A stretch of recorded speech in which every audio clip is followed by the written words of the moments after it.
I think you're really seeing so much the acrobatics in real life. The other night I was having a few beers with Al, the drummer, and we're sitting up, it's on a second floor in the hotel, and everybody's having a good time. It's maybe 4 o'clock, 4:30 in the morning. There was a little balcony there, and I remember having a great time and everything, and the next thing I knew, I woke up in the lobby, and it was maybe 3 o'clock the next afternoon.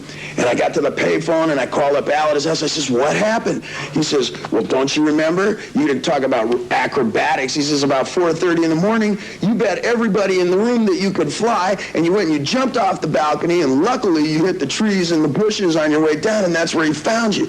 And I said, oh, man, how come you didn't stop me? And he says, stop you? I bet him $100 you could do it. He's a great drinking companion, that guy. Well, a hell of an acrobat, huh? You are a hell of an acrobat. Till quite late. And I woke up this morning and I felt bad. I mean, real bad, and I was aching and everything. So I called up Al and I says, Al, what happened last night, man? I feel bad. And Al says, oh, man, don't you remember? He says, we were out at the hotel, at the Marquee, and everybody was drinking and partying, and about 4 o'clock, man, you bet everybody that you could fly, man, like that.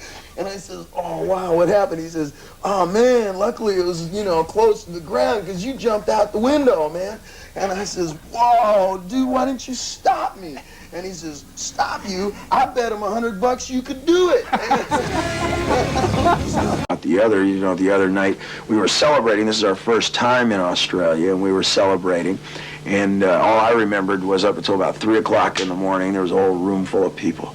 And I woke up the next morning in the bushes down below, debris all over, and I went into the lobby, and I called upstairs to the manager, and I said, hey, what's going on? I woke up in the bushes this morning. He says, don't you remember at 3 o'clock this morning? He said, you bet everybody in the room that you could fly. You bet them $100 American. And before anybody could do anything, you ran and jumped off the second floor balcony thing, hit the trees. Luckily, there was bushes and everything down there. I said, hey, this is my manager. I says, hey, how come you didn't stop me? He says, stop you? I bet him $100 you could do it.